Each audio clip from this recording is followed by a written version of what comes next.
Ya, mari kita bersatu dalam doa. Tuhan, terima kasih untuk hari ini kami masih boleh beribadah kepadamu. Kami masih boleh dikasih kesempatan memuji dan menyembah Engkau. Kami yang berdosa ini, kami yang najis ini, kami yang tidak pantas, kami yang tidak layak, kami yang tidak menghargai Engkau. Tapi masih ada kebaikan yang Engkau boleh berikan bagi kami semua tempat ini. Salah satunya kami boleh beribadah kepada Engkau. Tuhan, biar kami bisa menghargai ibadah ini. Tuhan, tolong kami juga berkati kami dengan firman-Mu, karena kami butuh firman-Mu. Tuhan, kami manusia yang berdosa ini butuh dimurnikan, butuh hidup, butuh tuntunan Engkau saja, firman-Mu saja, terlebih dari apapun di dunia ini. Demi nama Yesus, amin.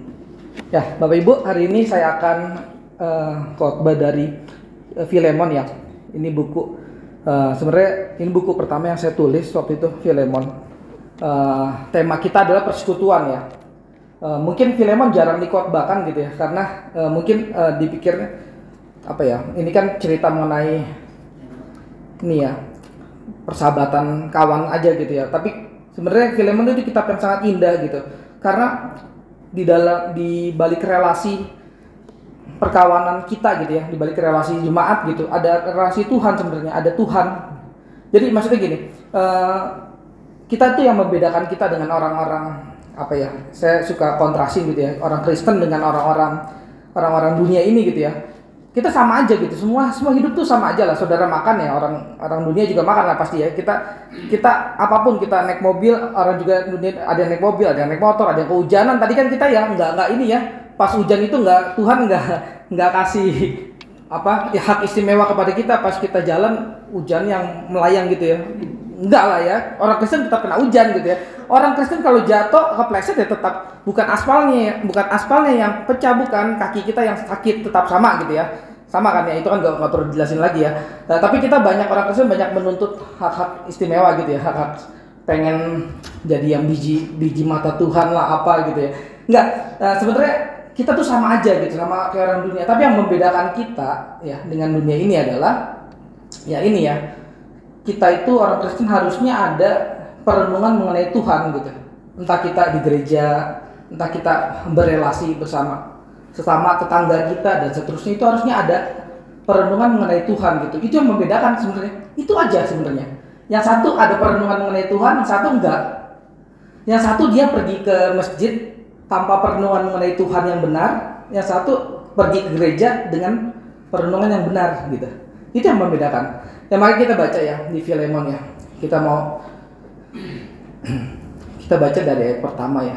Mungkin kalau hari ini nggak habis nggak apa-apa. Kalau next datang ke sini lagi kan bisa ini lanjutin. Filemon 1 kita baca sampai ayat ke-7 ya. Saya baca pertama. Dari Paulus, seorang hukuman karena Kristus Yesus, dan dari Timotius, saudara kita, kepada Filemon yang kekasih, teman sekerja kami. Ayat 2, kaum ibu boleh baca. Dan kepada Apia, saudara perempuan kita, dan kepada Archippus, teman seperjuangan kita, dan kepada jemaat di rumahnya. Ayat 3, kaum bapak.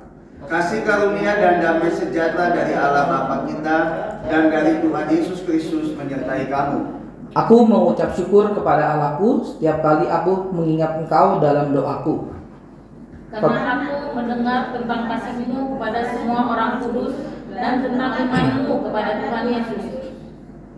Dan aku berdoa agar persekutuan-Mu di dalam iman turut mengerjakan pengetahuan akan yang baik di antara kita untuk Kristus. Mari kita baca bersama ayat 7. Dari kasih-Mu sudah kuperoleh kegembiraan besar dan kekuatan, sebab hati orang kudus telah Kau hiburkan, saudara. Ya, kita berdoa sekali lagi. Tuhan, di depan kami ini ada teks yang kami nggak pernah mengerti, tanpa Roh Kudus menuntun kami untuk bisa mengerti, dan kami percaya itu anugerah-Mu ketika kami mengerti dan menjalani hidup ini sesuai teks Alkitab ini. Bukakan telinga kami yang budak ini, yang budak rohani, yang malas rohani, untuk terus mendengarkan firman-Mu. Tuhan, pimpin kami demi nama Yesus, amin. Ya, kita buka dari ayat pertama ya, saya jelasin. Dari Paulus, seorang hukuman karena Kristus Yesus. Dari Paulus, ini kitab ini ditulisnya ada berbagai macam sih, cuman salah satunya Paulus nih.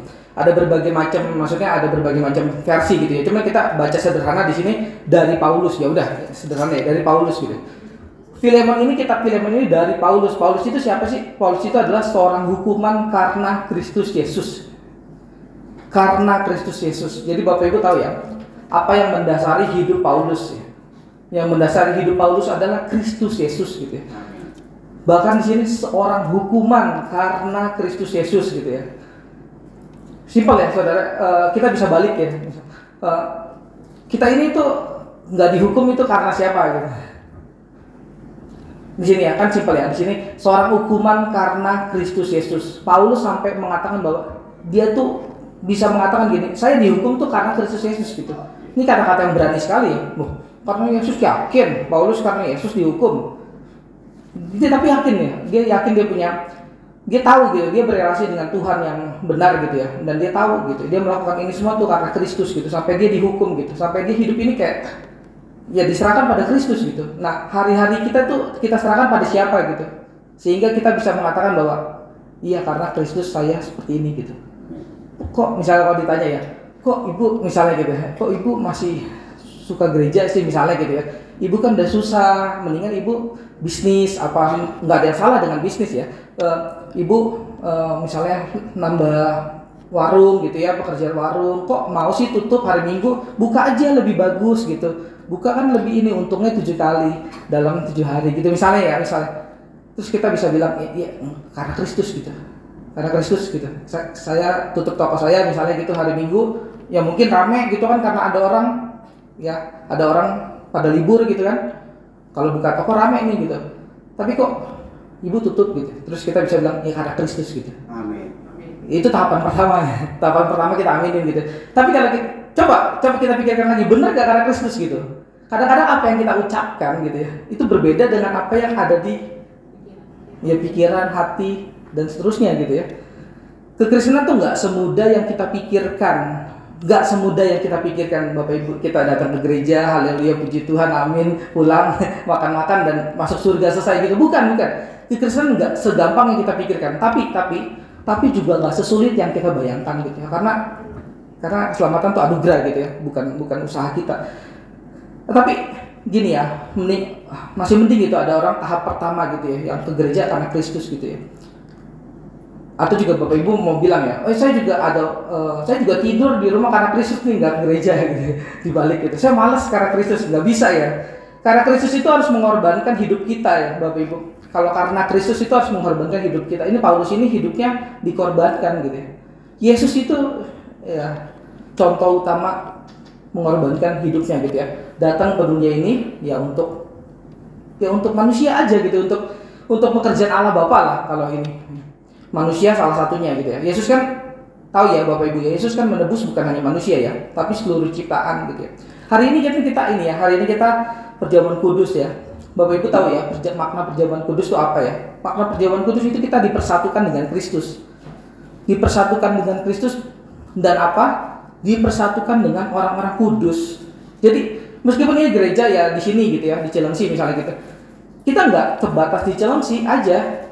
Karena kalau kita minum cawan anggur Tuhan itu, kita dipersatukan oleh Kristus yang di dalamnya, di dalam Kristus ini ada seluruh ciptaan, hewan dan seterusnya, tanah dan seterusnya. Ya.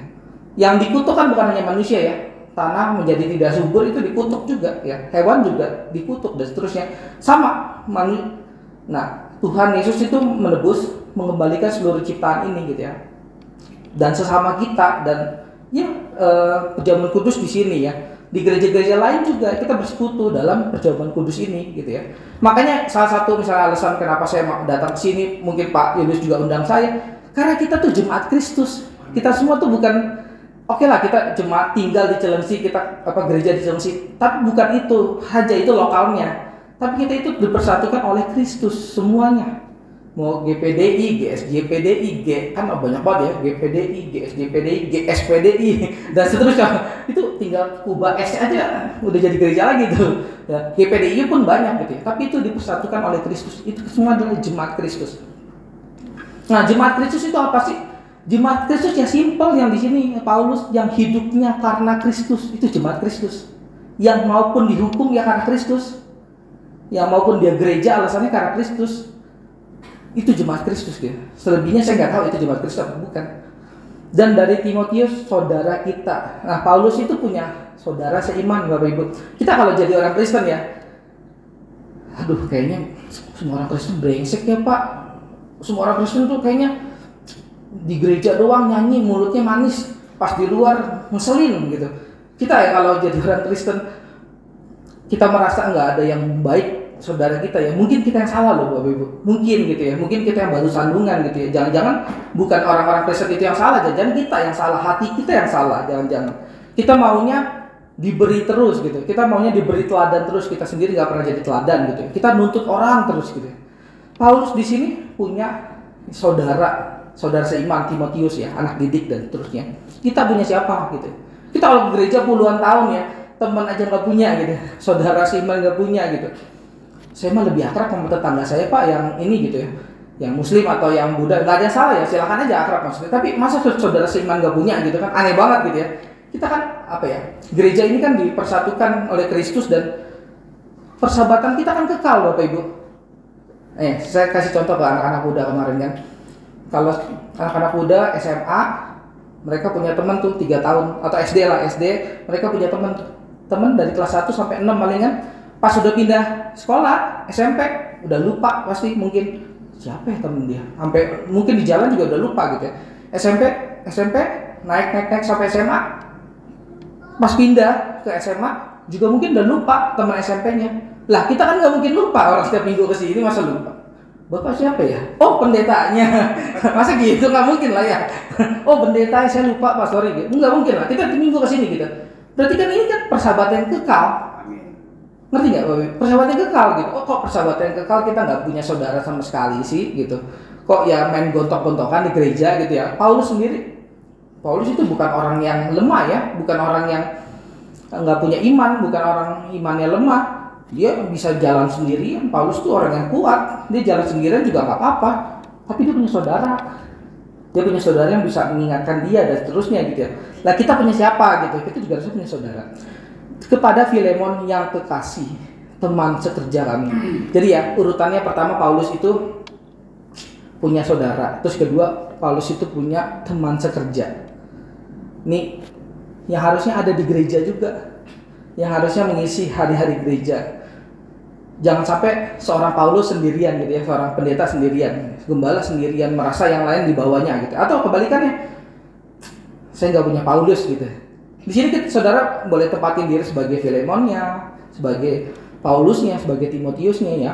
Misalnya gini, saudara tempatin diri sebagai Paulus. Saudara kan juga harus membimbing orang lain juga kan, bukan hanya pendeta loh yang membimbing penginjilan atau membimbing rohani itu untuk semua orang Kristen ya, bukan hanya untuk pendeta ya. Bapak Ibu salah konsep kalau kita kan semua adalah imamat rajani ya. Ini bukan zaman perjanjian lama yang nabi atau ini sendirian gitu ya, bukan ya. Bukan itu gitu. Ini zaman perjanjian baru yang kita tuh sudah disamaratakan oleh dari Yesus gitu ya. Dan tetapi bukan berarti tidak ada ini ya, tidak ada apa ya, jabatan gitu ya. Udah berarti nggak usah ada pendeta, bukan. Ada jabatan, itu jabatan fungsional namanya ya. Tapi nggak ada yang membedakan derajat, sama sekali nggak ada yang membedakan. Kita tuh sama-sama derajatnya sama-sama orang berdosa, itu derajat kita. Sama-sama orang berdosa yang dikuduskan oleh Kristus itu. Jadi siapa Paulus saudara? Siapa yang kepadanya saudara dapat cerita dan percaya? Atau siapa yang saudara dapat bimbing? Ini pertanyaan misalnya saudara udah gereja 10 tahun ya. Kalau masih nggak ada yang bisa dipercaya, itu keterlaluan ya, sungguh terlalu gitu. Atau udah 10 tahun gereja nggak ada yang bisa dibimbing gitu ya. Kalau 10 tahun itu sekolah udah jadi apa Bapak Ibu?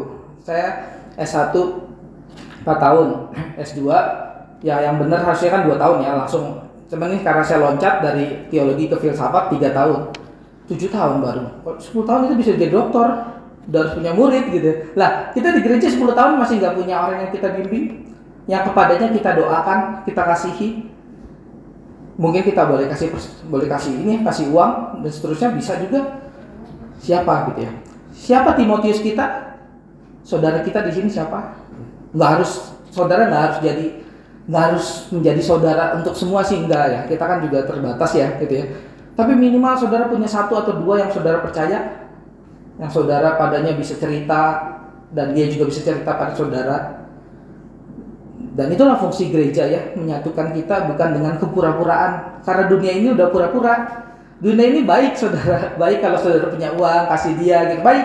Tapi kalau saudara udah jadi gembel, saudara tendang mungkin gitu ya.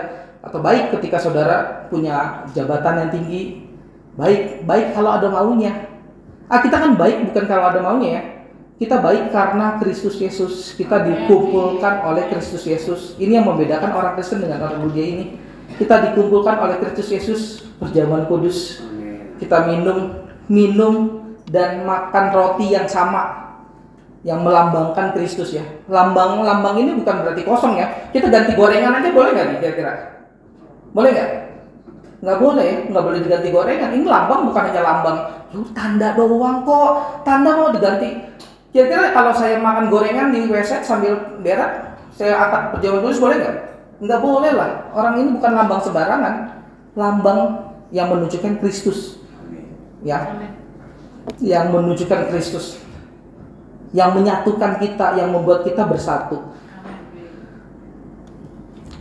Ayat 2 ya lanjut. Dan kepada Afia saudara perempuan kita, sama ya, punya saudara perempuan juga ya. Lengkap ya Paulus ya. Mungkin saudara bahkan kalau di Filemon ini Paulus nggak nyebut saudara kandungnya sendiri ya, nggak ada ya di sini. Tapi dalam Kristus ya bersatu ya. Paulus nggak, saya punya saudara kandung ini gitu. Enggak. Di sini bukan berarti nggak penting saudara kandung, cuman di dalam Kristus ini ya. Jadi kayak saudara kandung atau saudara seiman ya setara gitu ya di sini. Paulus di sini nyebutnya kepada Afia saudara perempuan kita. Saudara perempuan kita kan berarti Timotius, Filemon gitu ya, sama tuh saudara. Dan kepada Arkhipus teman seperjuangan kita, dan kepada jemaat di rumahmu. Punya teman seperjuangan, punya Paulus, orang yang kepadanya kita bisa menerima ajarannya dan seterusnya ya. Pendeta atau kita sendiri bisa membimbing. Punya siapa? Punya Timotius, kepadanya saudara, sahabat. Punya saudara, bisa rangkulan sahabat. Punya siapa? Punya Filemon, orang yang kekasih, teman sekerja yang sederajat, teman sekerja, teman sepelayanan. Teman sepelayanan ya kita nggak anggap dia di atas, nggak anggap di bawah, teman. Punya siapa lagi? Teman seperjuangan. Ya hidup ini ya di sini ya. Perjuangan iman tuh apa ya? Ada banyak cerita orang Kristen tuh ya jatuh gitu ya. Jatuh itu bukan karena dia nggak ngerti Alkitab, mungkin juga ngerti Alkitab, ya mungkin juga nggak ngerti sama betul. Tapi juga mungkin ngerti Alkitab ya, tapi jatuh ya. Jatuh itu ya karena nggak punya teman seperjuangan, gitu ya. Jadi yang membuat orang jatuh berdosa itu bukan hanya nggak ngerti Alkitab ya. Betul, ada orang yang jatuh karena nggak ngerti Alkitab, nggak ngerti firman Tuhan, nggak mau gereja dan seterusnya betul. Tapi nggak punya komunitas, itu penting. Komunitas itu yang membuat kita malu kalau kita berdosa. Komunitas itu yang menahan kita untuk tidak berdosa gitu ya. Tapi bukan menahan secara munafik ya, bukan. Tapi menahan karena kita punya kita punya teman-teman yang sama-sama berjuang untuk Kristus gitu ya. Karena Kristus berjuangnya gitu. Bapak Ibu pasti yang udah punya berkeluarga ya, punya anak yang senang banget ya pasti kalau dikatakan kamu sekolah kenapa? Ya karena mama papa udah bayarin nih saya sekolah gitu. Saya berjuang demi papa mama. Papa mama juga saya tahu bayarinnya nggak gampang banget. Papa mama kerja gitu. Wah kita bisa. Wah ini anak emang inilah, nggak usah saya bilangin lagi, ini anak udah baik gitu. Sama kita juga harus jadi anak-anak yang baik di hadapan Tuhan gitu. Amen. Punya teman seperjuangan dan seterusnya. Berjuang itu ya pasti dengan anugerah ya Bapak Ibu ya. Dengan anugerah Tuhan kita dapat berjuang gitu ya. Kita jangan mau hanya menasihati anak-anak kita di rumah gitu. Nah, kamu harus berjuang dong sekolah gitu ya. Sementara kita di hadapan Tuhan kita sendiri gak berjuang gitu ya. Kita sendiri menjadi anak-anak yang malas di hadapan Tuhan gitu ya. Kita sendiri kesel gitu ya kalau anak saya malas banget sih gitu ya. Ini anak malas banget belajar gitu ya. Tapi kita sendiri menjadi anak yang malas belajar di hadapan Tuhan, kan ini kontras ya. Kita sendiri juga adalah anak loh, anak di hadapan Tuhan. Kita jangan. Emang saya tahu ya kalau udah tua itu ya kayak kalau udah tua tuh kayak berhak apa segalanya lah, berhak egois gitu. Saya udah tua ini, udah makan asam garam kehidupan ini, asam di Ancol tuh saya udah makan tuh. Saya berhak egois pokoknya. Kamu kan masih muda, belum makan asam garam gitu. Kenapa ya orang-orang tua tuh banyak yang ini ya. Kita juga akan menjadi tua ya semua ya. Tapi kita menjadi tua itu nggak berarti kita menjadi egois loh Bapak Ibu. Nggak berarti kita boleh egois, boleh ngatur sana ngatur sini karena saya tua gitu ya. Karena saya tua, ya saya nggak perlu berjuang lagi. Saya mau berjuangnya waktu saya muda. Kamu tahu nggak? Waktu saya muda 30 tahun lalu, wah, itu saya kerja itu dari sana ke sana. Kamu mau masih nggak ada apa-apanya? Iya 30 tahun lalu, Opa. Kalau sekarang gimana, Opa? Iya, banyak orang ini ya apa ya? Mengagungkan masa lalunya gitu ya. Dia tidak mengagungkan Kristus. Beda. Paulus coba ya, kalau Bapak Ibu cerita Alkitabnya, Paulus gitu, dari Paulus, tahu nggak? Waktu gua muda, enak banget kita baca Alkitab begini. Enak nggak baca Alkitab?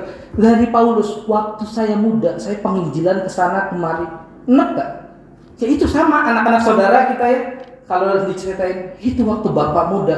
Waktu bapak muda mulu, bapak udah tua, sekarang nggak ngapa-ngapain gitu. Ngerti ya? Kita pun kalau digituin orang enak gitu ya. Kita jangan gituin orang gitu ya. Paulus bukan memamerkan masa mudanya yang cemerlang, itu bukan. Paulus itu cemerlang ya Bapak Ibu kalau baca kisah Paulus. Paulus itu apa ya, seorang apa ya, seorang laskar lah gitu ya.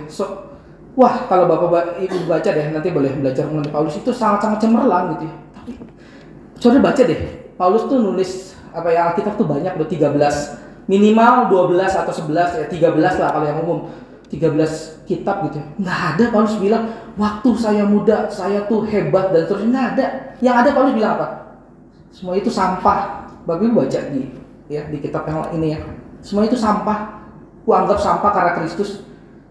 Lah kok kita orang Kristen mengagungkan masa-masa muda ya?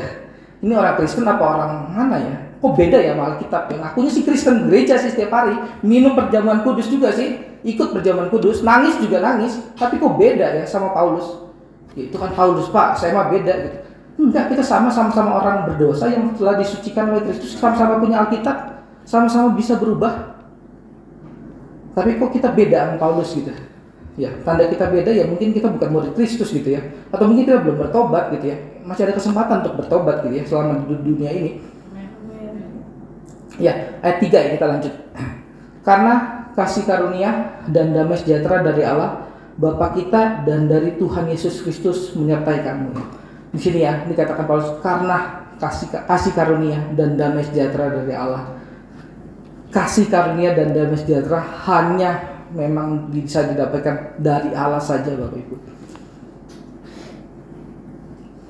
Mau Bapak Ibu punya uang seberapa banyak, mau Bapak Ibu punya apa ya, relasi mungkin seberapa banyak, Bapak Ibu punya kenalan banyak ya, mau Bapak Ibu punya apapun di dunia ini ya, kasih karunia dan damai sejahtera yang sejati hanya dari Allah ya, Bapa kita dan Tuhan Yesus Kristus ya, yang menyertai kita ya.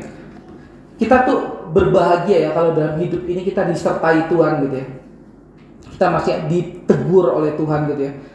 Bapak Ibu tahu nggak ya kalau kita udah dicuekin Tuhan gitu ya.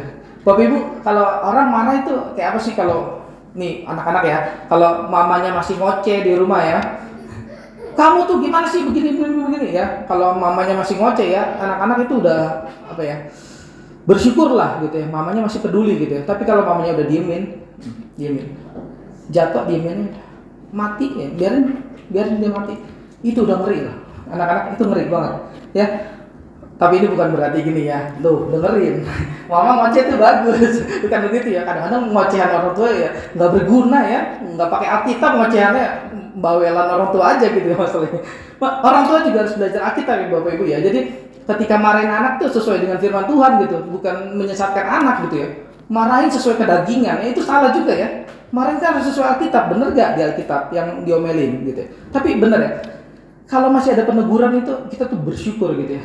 Aduh, kayaknya saya ditegur Tuhan. Itu bersyukur. Bersyukur loh Bapak Ibu. Karena apa ya?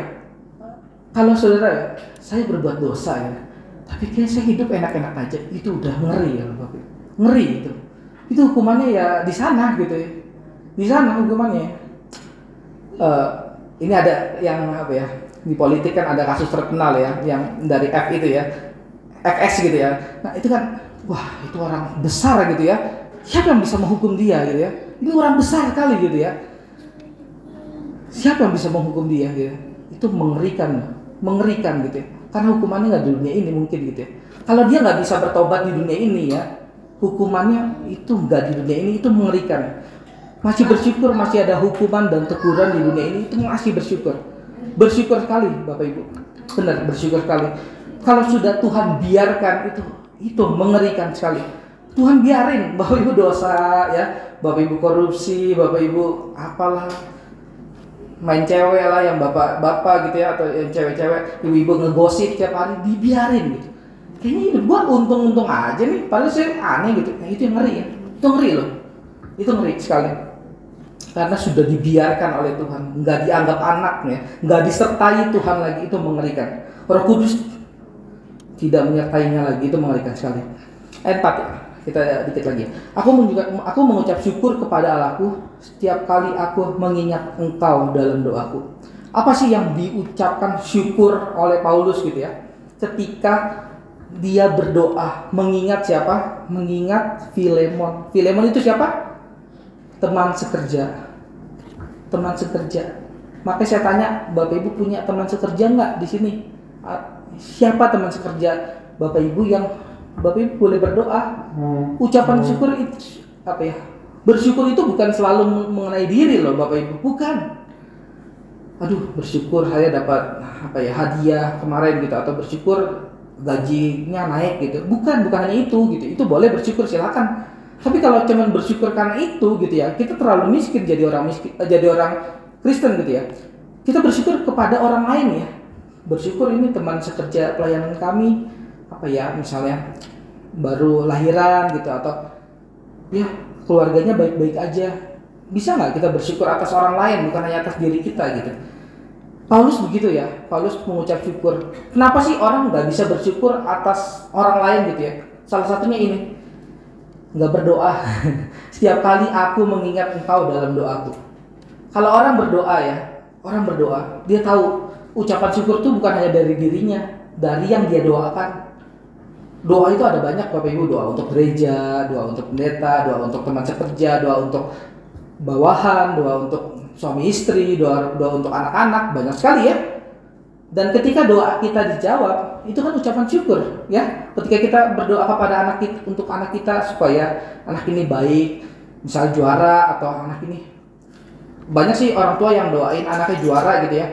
Tapi sedikit sih yang doain Tuhan supaya dia cinta Engkau gitu ya. Ada sih yang doain pasti akan supaya jadi orang Kristen kan harus doain juga ya, tetap ya yang ini. Ya, tapi doain yang pertama adalah supaya dia prestasi di sekolah gitu.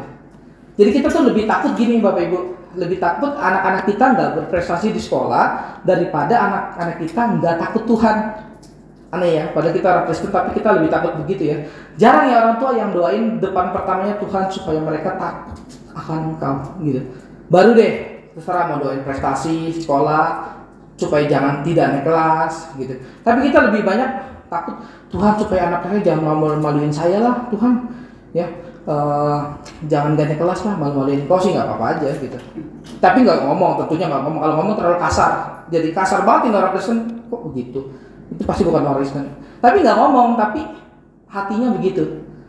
Hatinya begitu nggak terucap karena dia nggak pernah mikirin, dia nggak pernah selidikin doa dia tuh apa sih sebenarnya. Dia nggak pernah mikirin. Dia pokoknya ngucapin aja doa dia.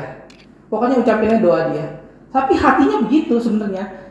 Yang malu saya jangan, yang malu Tuhan ya nggak apa-apa gitu. Tapi nggak ngomong tentu. Tapi dalam doa dia tuh seperti itu sebenarnya. Kalau diselidikin lagi, makanya kita perlu ya menyelidiki doa-doa kita ya. Nah, ucapan syukur itu datang juga dari mengingat orang lain. Ayat 5, karena aku mendengar tentang kasih-Mu kepada semua orang kudus dan tentang iman-Mu kepada Tuhan Yesus. Ya, ucapan syukur datang dari doa. Setelah datang dari doa, kita mendengar ada orang yang kasihnya ya punya kasih yang baik kepada semua orang kudus di situ dan punya iman yang baik. Ini juga bisa menjadi ucapan syukur kita, Bapak Ibu. Mungkin Bapak Ibu misalnya gini ya, saya kurang bersyukur nih gitu ya. Kenapa ya? Misalnya tanya pendeta, Pak kenapa ya saya kurang bersyukur gitu ya.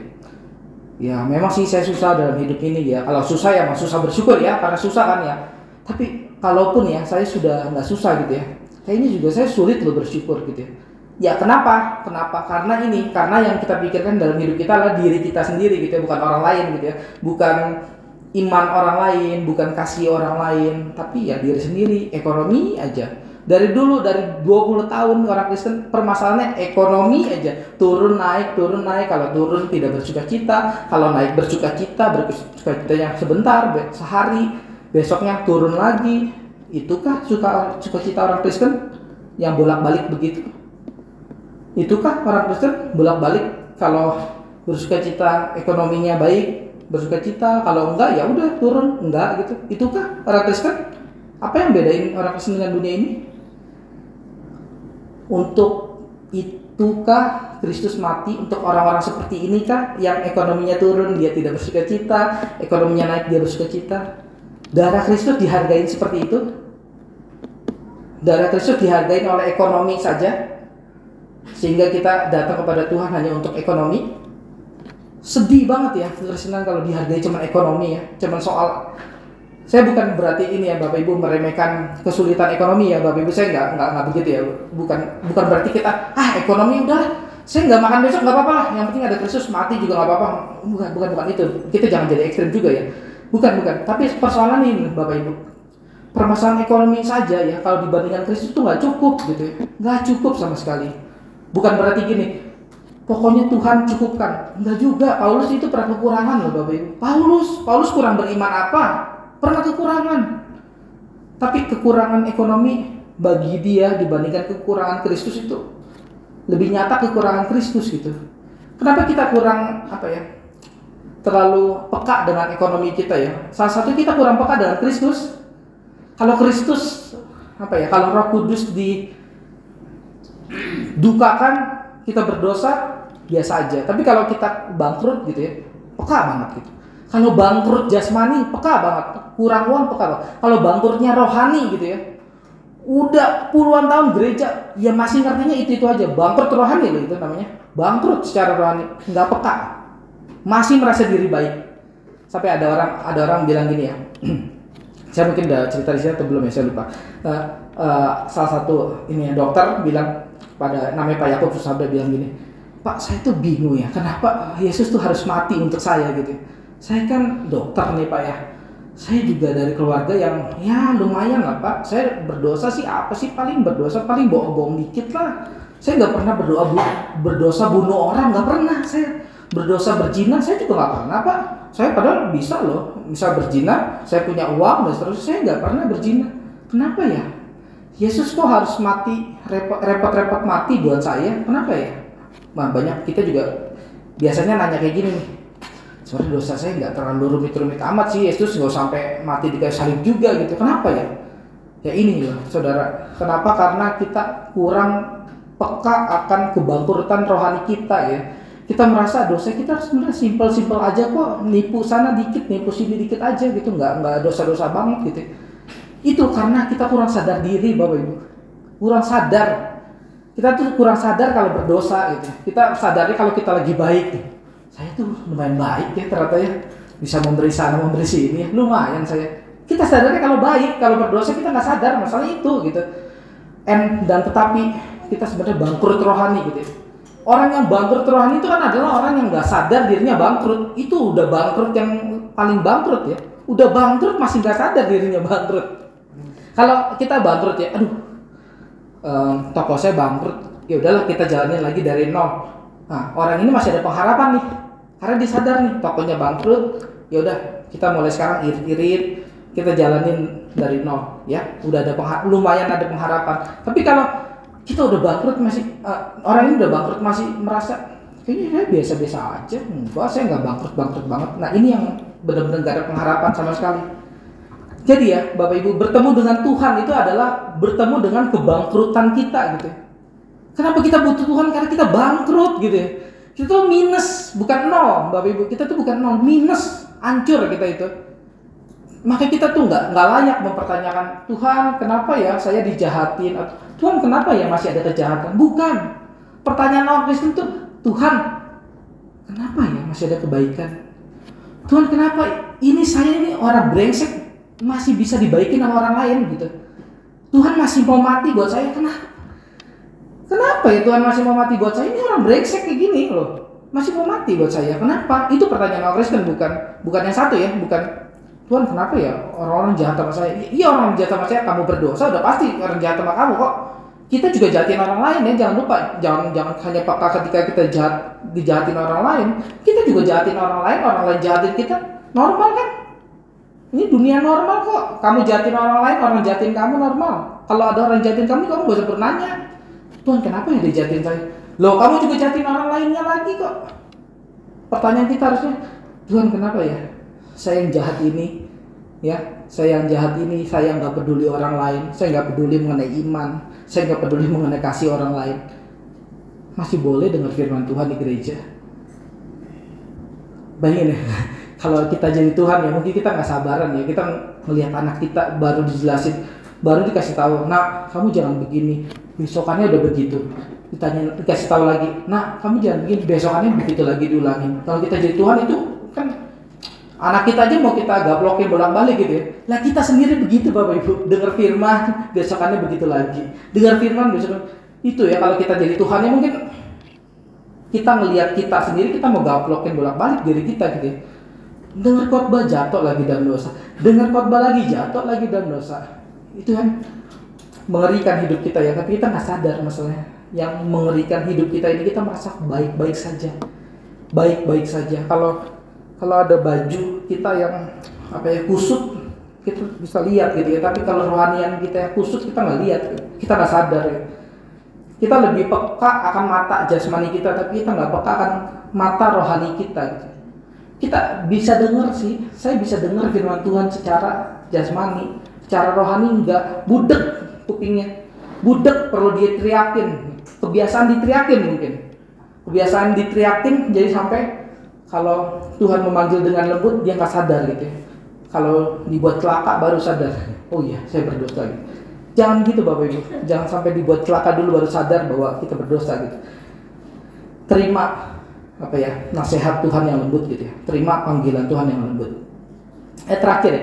Dan aku berdoa agar persekutuanmu di dalam iman turut mengerjakan pengetahuan akan yang baik di antara kita untuk Kristus.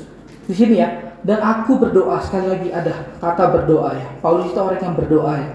Orang yang mengucap syukur, orang yang berdoa, orang yang punya kawan, orang yang punya sahabat, orang yang dididik gitu. Hidupnya mewah banget. Mewah bukan hanya karena ekonomi, mewah karena relasi yang begitu ini ya. Orang yang menghargai kasih, orang yang menghargai iman, bukan hanya orang yang menghargai uang. Sorry ya kalau kontrasnya dengan uang terus, cuman biasanya kita memang kontrasnya biasanya kita fokusnya uang sih masalahnya. Jadi saya kontrasin uang gitu ya. Yang di dalam hidup ini yang berharga bukan cuma uang, ada kasih, ada iman, ada teman seperjuangan. Ini saya urutin ya supaya Bapak Ibu nggak bilang ini khotbah apaan sih panjang banget tapi saya nggak ngerti. Intinya aja deh Pak, intinya ya boleh. Kalau intinya gini, ya kan? Intinya gini. Paulus itu orang apa? Orang yang punya ini satu saudara, ya. Terus dia punya apa? Punya kawan kekasih, teman sekerja. Punya apa? Punya ya saudara perempuan dan seterusnya. Punya orang yang seperjuangan. Punya apa lagi? Ini ada banyak dari 1 sampai punya apa? Punya kasih karunia dan damai sejahtera yang dari Allah. Ayat 3. Ya, punya Yesus Kristus yang menyertai, masih ayat 3. Punya ayat 4, punya apa? Punya ucapan syukur. Ucapan syukur dari apa? Dari doa. Doa apa? Doa akan orang lain. Punya apa lagi? Punya kasih. Punya apa lagi? Punya iman. Punya penghargaan terhadap kasih orang lain, punya penghargaan terhadap iman orang lain. Jadi gini ya, Paulus itu kalau ketemu orang lain nggak nanya gini, hello bro, atau hello pak, apa kabar, bagaimana, baik. Maksudnya baik apa nih?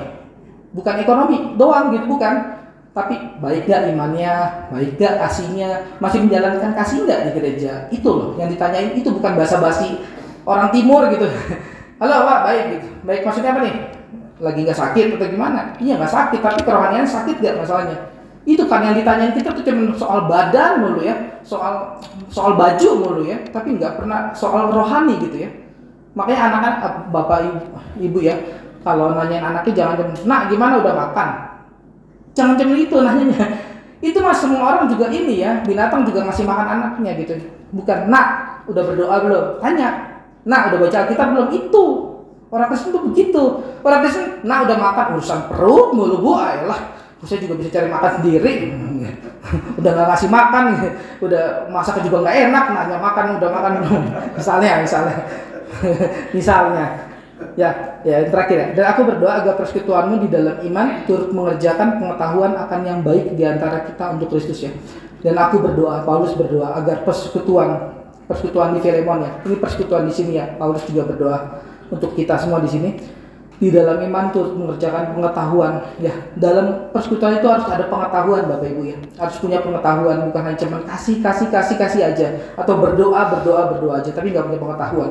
Harus punya pengetahuan yang baik ya akan Kristus ya. Jadi yang tiga yang harus kita punyai dalam persekutuan di sini ya, salah satunya yang kalau mau dirinciin pengetahuan, kasih dan iman salah satunya itu ya. Ya jangan dilupakan tadi teman seperjuangan dan seterusnya juga harus dipunya. Ya semoga kita bisa terus merefleksikan ini ya, baca Filemonnya ya, direfleksikan, direnungkan lagi dan kiranya Roh Kudus bekerja dalam hati kita semua ya. Amin. Menyentuh kebangkrutan rohani kita ya. Kita berdoa. Tuhan, terima kasih Tuhan untuk hari ini. Kami diingatkan bahwa ketika kami baca Filemon, kami perlu punya kasih, kami perlu punya ucapan syukur, kami perlu berdoa, kami perlu punya pengetahuan, kami perlu punya teman seperjuangan, kami perlu punya anak-anak yang kami didik di dalam Engkau, dan kami jalankan itu semua karena Kristus, karena Engkau alasan kami hidup, alasan kami melakukan sesuatu, dan kiranya itu bukan kepura-puraan semata, bukan hanya label karena kami orang Kristen, tapi kami kerjakan dari dasar hati kami karena kami mengasihi Engkau yang telah mengasihi kami lebih dahulu, yang telah mencelikkan mata kami lebih dahulu, yang selalu mengingatkan kami ketika kami berdosa, mengingatkan kami ketika kami sudah putus asa, tidak punya arah, tidak mau berdoa lagi, tidak mau bersyukur atas kasih dan iman orang lain, menganggap orang lain buruk, tidak mau hidup karena Engkau dan seterusnya. Tuhan yang ingatkan kami, Roh Kudus mau sentuh kami semua di tempat ini supaya kami ke gereja ini bukan hal yang sia-sia, bukan kegiatan yang sia-sia yang kami lakukan rutin setiap minggu, dan kami terus mengulangi dan menyakiti Engkau setiap minggunya karena kami mendengarkan firman Tuhan dan kami lupakan begitu saja. Kami tidak anggap itu penting. Kami lebih anggap penting ekonomi kami di rumah. Kami lebih anggap penting hal-hal yang gak penting sebenarnya di dalam Engkau. Tuhan, biarlah Engkau boleh tolong kami. Amin. Kami yang lemah ini dan kami yang terus bisa jatuh dalam dosa dan tidak peka akan Engkau. Demi nama Yesus. Amin.